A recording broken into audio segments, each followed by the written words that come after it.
It is the Odd Couple on Fox Sports Radio. We're coming to you live from the TireRack.com studios here in downtown Phoenix, Arizona. Our next guest, Isaiah Simmons, Arizona Cardinals linebacker. He joins us here on the Odd Couple. Isaiah, thanks for coming on. Yes, sir. Appreciate Thanks for you. having me. Yeah, a lot of excitement down here at the Super Bowl. Yeah. I feel like the madness is really starting today. Starting to heat up, right? The traffic when I left home today, I'm like, godly, here we go. Traffic's already building up a lot, and it's only the morning of Thursday. No doubt, and we still got the weekend and the big game coming up, and we'll talk about the game in a minute. But I want to ask you about the Cardinals, your team, and obviously, at one point last year, you guys were 7-0, rolling. And now you're getting a new coach. Mm-hmm. I mean, how shocked are you that that's where this franchise is now? Just based off of the way last year went, it's the NFL. Let's just be honest. That's what happened. So I kind of was. What is that saying? Not for long, NFL? Yeah, that's exactly what it means. Not for long. If you're not performing, which we did not last season, that's what happens. You see players. To me, it's no different than seeing a guy on the field. He's not performing. What's going to happen? That guy's not going to be there. So I just know that it's the nature of the business. And going from 7-0 to losing in the first round of the playoffs to, only winning 4 games the season after that, that's rough. That's rough. That's definitely tough. Talk about rough. Kyler Murray's been through it too. I mean, and probably the most shocking thing are like shots that other players taking at him. You guys, it's hard to make it to the NFL. Right. There's a certain degree of respect, I think, that goes with doubt. that. You know what I mean? Yeah. And just talk about Kyler and what kind of guy he is, and does he deserve all the flack he's been getting? Yeah, everybody's always gonna have their opinion of something. It's been numerous of guys, that the media tries to portray a certain way.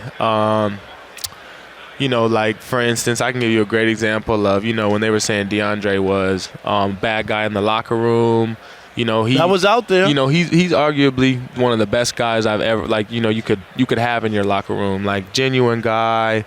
Includes everybody and everything, always is trying to get everyone together, great leader, a guy that everyone looks up to. So, he got that bad name put on him based on whatever situation was going on there.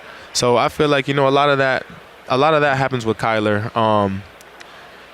The media, they're going to take any little thing that they can in a negative connotation towards him. So I feel like that's how a lot of things happen. He's just not like a super loud person, which is. And everybody's not the same. Yeah, and there's nothing wrong with it. He's just more to himself than others, and it's nothing wrong with it. It's not like he's like a rude guy to all of us. Like he's our quarterback. He's a leader on our team, and we appreciate having him on the field. How surprised are you that you haven't gotten a new coach yet? Are you hearing? Can you give us a scoop? What names are you hearing? I'm shocked. I'm shocked. At this late in the game, right? Yeah. When I left after the last game, I was told that it was probably going to be about 2 weeks or so. It's a little longer than that now. That deadline's up. Right. Yeah, I'm anxious now. So I don't know. I don't have any hints, any clues for y'all. I'm really not sure. But I know our owner. He'll make the decision along with our new GM on a great coach. So all right. No worries. Our guest is Isaiah Simmons, of course, the Arizona Cardinals linebacker, and you're appearing on behalf of Legacy League. I've heard that they've teamed up with the University of Clemson to create something called Clemson Tiger All Access Pass. Why don't you tell us about that? Yeah, so the All Access Pass, basically, it's just giving the fans an opportunity to get all behind-the-scenes looks of what's going on, just kind of the inside part that people are looking for, almost like in a way of Hard Knocks, so to me, that was special to me just because, as Clemson guys, we're real passionate about Clemson, Tigers forever. So just being able to team up with something like that, along with something like an NFT and Legacy League, I just thought that was great just because just the concept of both. Nice. All right, now let's talk about the Super Bowl. You're a young guy. I'm an old guy, and we've never seen two black quarterbacks in the Super Bowl. Is that special to you at all? Come on, man. History. It's history. I love to see that. I love to see it just because, just for a long time, it's been harder for a black quarterback. No doubt. Doug Williams was the first one to win the Super Bowl. That was 1988. And trust me, I was in the business working in New York at that time, and I remember how happy black people were because for so long people were saying black quarterback can't win, they can't run a team. Absolutely. And Doug Williams was awesome. And now we have two guys who play different styles. One's a running quarterback and one's a pocket passer. How do you defend either one of those guys? Man, defending Patrick Mahomes, it's tough because everywhere you try to defend him, the counter of how you would say, like, he's got to beat us this way, like he could beat you that way. So, I say the best bet would be, just to try to contain him in the pocket and not let him use his legs to extend plays. And because when he gets outside, he can beat you downfield, right? Big plays happen when you get out of the when he gets out of the pocket is when it gets spooky. Yeah. Right. And Jalen Hurts has made an unbelievable turnaround from last year. I mean, there was questions about his passing ability that we know he can run the football. Mm-hmm. What did you see a change in him? I mean, he took command of that team.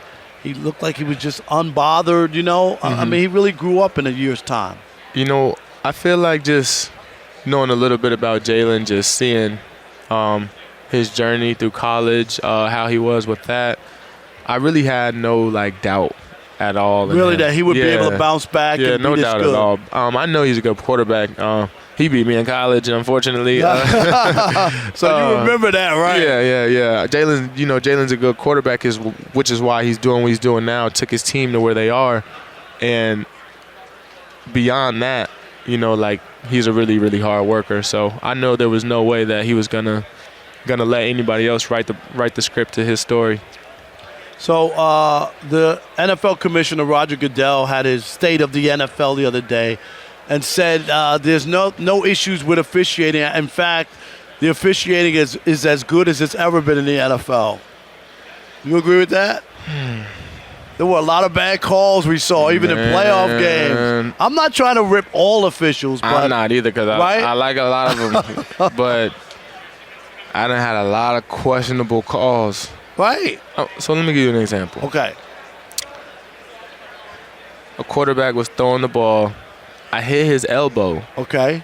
But that was roughing the passer? Due to him throwing in the throwing motion, his arm pushed my hand into his head, and I got a roughing the passer. He didn't even hit the ground. That is unbelievable. Now that ain't roughing the pass. That's not the nature of the rule. Am I right? Come on. And on top of that, it was our rookie corner's first interception. He intercepted the ball, took him from him. Took it away. Unbelievable. All right, what kind of score you got, and who are you picking in the Super Bowl? Patrick Mahomes, he's a tough guy to beat. He's been beat. I know. He got shut out. You remember that Super Bowl? I'm just saying. I'm not ripping Patrick Mahomes. He got shut out. Oh, but he's tough to beat. Okay. He's tough to beat. But I think I'm going to have to take the Eagles. Just overall. I'm with you. I got the Eagles, too. Overall, they're a better team. I played against both teams. I just think overall they're a better team. All right, when you walked up here, I looked down at your feet. I'm always checking. I'm a Jordan's guy. You got on some sweet, what are those Air Force Ones? Off-white, the off-white ones. Yes, right, sir. which I did notice. What is that, yellow and silver? Yeah. And give me you got a huge sneaker collection because I'm all into. I do. We were talking about the Travis Scotts. We both got the Phantom black on black. You love those? One of my top 3 favorites right now. The Phantoms. What are the other 2? I have to go with the classic Bread ones. That's like my all-time favorite shoe. So I would say the Bread ones, the Phantoms, and then, man, what do I wear a lot? I wear a lot of different dunks. Different dunks too? Yeah, I got the Jackie Robinson dunks. Did you get those? I didn't get those. I wore those at the baseball All-Star game. All the players were like, dude, are you serious? You going to bring those out here? Yeah. Yeah, those are awesome. All right, Isaiah Simmons, we appreciate your time. I appreciate you having me. Thank you so much, man.